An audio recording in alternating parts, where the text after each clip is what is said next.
नमस्कार, स्वागत है आपका हमारे इस YouTube चैनल पर। मैं मुनमुन श्रीवास्तव आपका हार्दिक अभिनंदन करता हूं।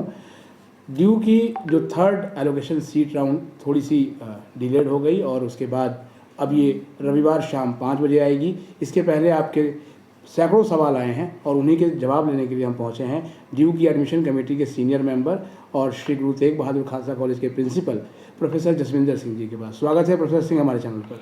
थैंक यू जी मुनमुन जी, आप आए खालसा कॉलेज में। सर, स्टूडेंट्स का अब ये सवाल है, स्टूडेंट्स नहीं उनको एडमिशन एस्पिरेंट्स भी कहेंगे कि क्या संडे को लिस्ट आ जाएगी ना या फिर ये रिशेड्यूल होगी?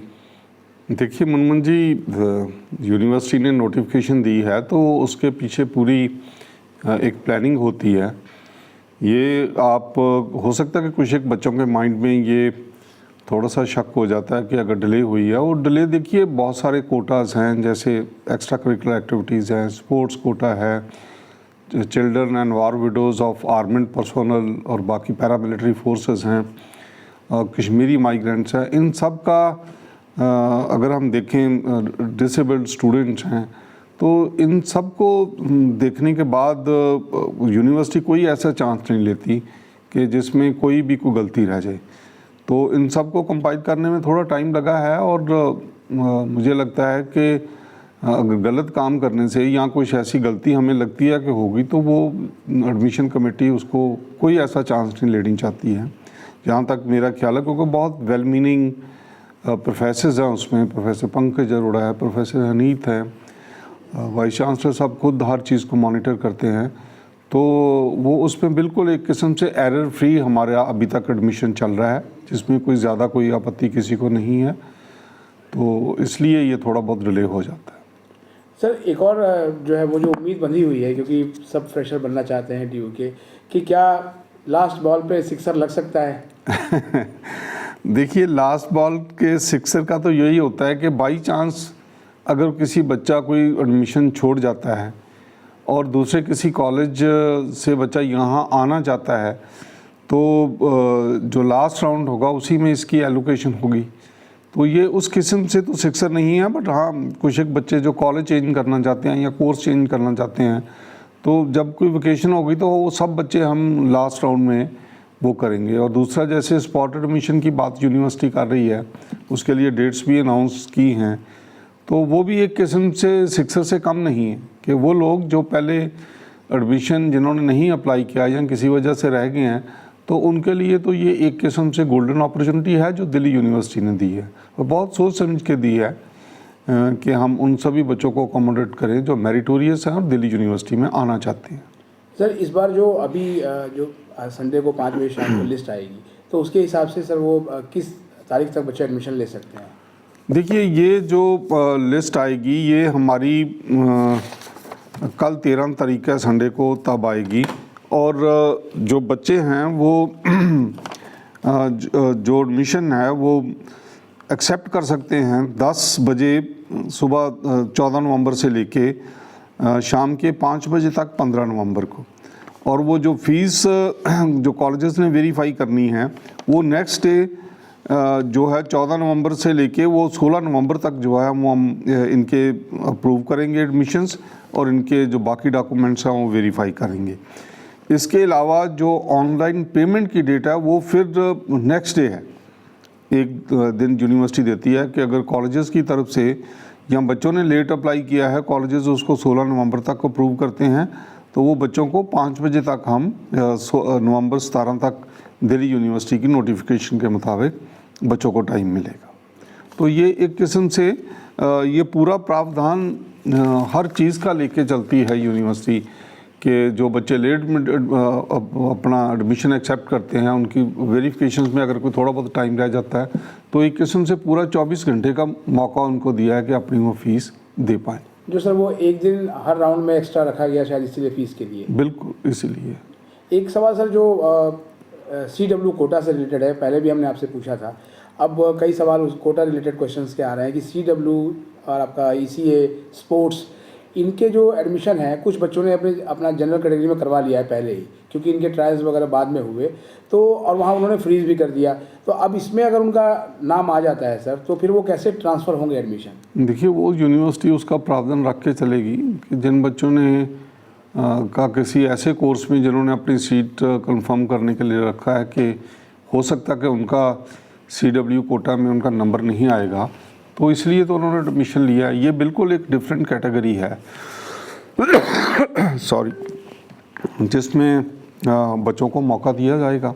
और अगर उनको इस कैटेगरी के तहत कोई और अच्छा कोर्स जो उनके मुताबिक है, कोई और अच्छा कॉलेज उनके मुताबिक है, तो मुझे लगता है कि दिल्ली यूनिवर्सिटी इसका प्रावधान लेके चलेगी। आज सर सुबह से जो है वो दर्जनों सवाल आए हैं। वो ये है कि हमने एडमिशन ले लिया और बाई चांस, मतलब जो वो सवाल के रूप में लिख रहे हैं कि बाई चांस हमने फ्रीज़ भी कर दिया, फ्रीज बटन आया था, और हम भी चाहते हैं कि जो है अगले राउंड में पार्टिसिपेट करें, तो क्या अब संभव है सर?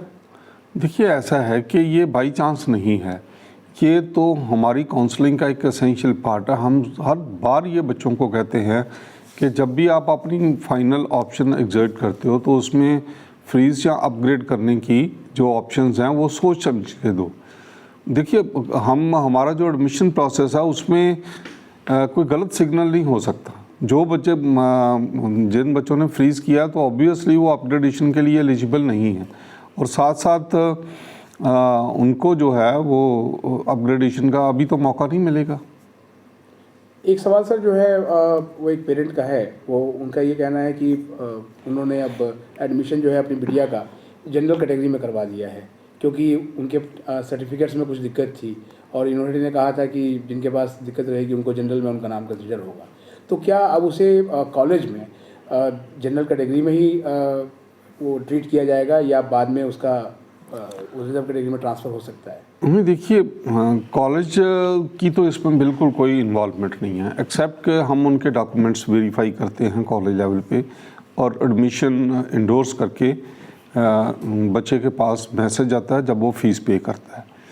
तो कैटेगरी का जहाँ तक सवाल है, वो दिल्ली यूनिवर्सिटी ने टाइम दिया था, एक कट ऑफ डेट होती है, उस कट ऑफ डेट तक ही सर्टिफिकेट्स मांगे थे। उसके बाद अगर कोई बच्चा, हाँ, उसके जो बाकी एडमिशन लेने के बाद अगर उसके जो प्रिविलेजेस हैं, सपोजिंग कोई फ़ी कंसेशन का कोई प्रावधान है या बच्चे की कोई और किस्म की कोई रिजर्वेशन है या उसने किसी कंपटीशन में वो अपीयर होना है, जो बाकी प्रिविलेजेस हैं वो उस कैटेगरी के रहेंगे।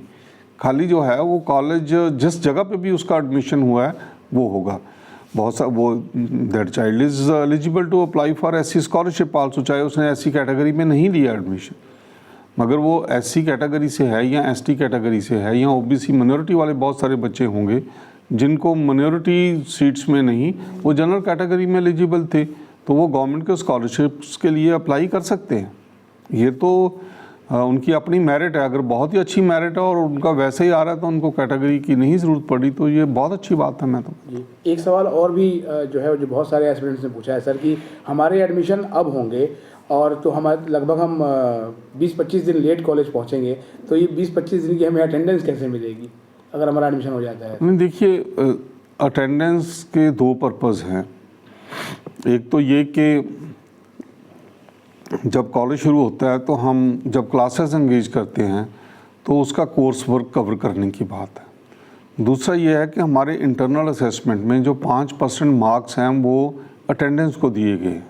तो जिन बच्चों का एडमिशन लेट हुआ है ऑब्वियसली उनकी अटेंडेंस उसी दिन से किसी काउंटिंग में आएगी जिस दिन उनको एडमिशन दिया जाएगा। उससे पहले वाले दिनों की तो हम उनको एब्सेंट नहीं मार्क कर सकते क्योंकि वो हमारे स्टूडेंट ही नहीं है। इसलिए जिस दिन से उनका एडमिशन काउंट होगा तो वो होगा, उसी में से उनकी अटेंडेंस जो है मार्क की जाएगी। हाँ, जो कोर्स पहले हम कर चुके होंगे जब वो बच्चा एडमिशन ले रहा है, तो हम टीचर्स को हमने रिक्वेस्ट किया कि उनको आप थोड़ी स्पेशल काउंसलिंग करके थोड़ा स्पेशल टाइम दे के अपने, बहुत सारे हमारी टीचर्स के विजिटिंग आवर्स होते हैं, वो दिल्ली यूनिवर्सिटी और यूनिवर्सिटी ग्रांट्स कमीशन की तरफ से भी जो हमारे कॉन्ट्रैक्ट आवर्स हैं स्टूडेंट्स के, जो टीचिंग के अलावा जो टाइम लगाते हैं टीचर्स, चाहे वो एक्स्ट्रा करिकुलर एक्टिविटीज़ हैं या किसी और किस्म की एक्टिविटी है, असेसमेंट की एक्टिविटी है, उस सब में वो टीचर्स अपना काम पूरा करते हैं। तो हम टीचर्स को ये भी रिक्वेस्ट करेंगे कि वो उन कॉन्ट्रैक्ट आवर्स में बच्चों को थोड़ा जो है वो बताएं जो उन्होंने पहले पढ़ा चुके हैं। सर, अभी लिस्ट आने से ठीक पहले जाहिर बात है उनका इंतज़ार और 2-3 दिन लंबा खिंच गया, आप उन्हें क्या एडवाइस करेंगे? देखिए अब तीसरी लिस्ट आ रही है और आप देख रहे हो कि एडमिशन कमेटी कितनी वो एकाग्रता से काम कर रही है। With full concentration they are working, और कहीं भी कोई जो गलती किया वो गुंजाइश नहीं छोड़ी जा रही।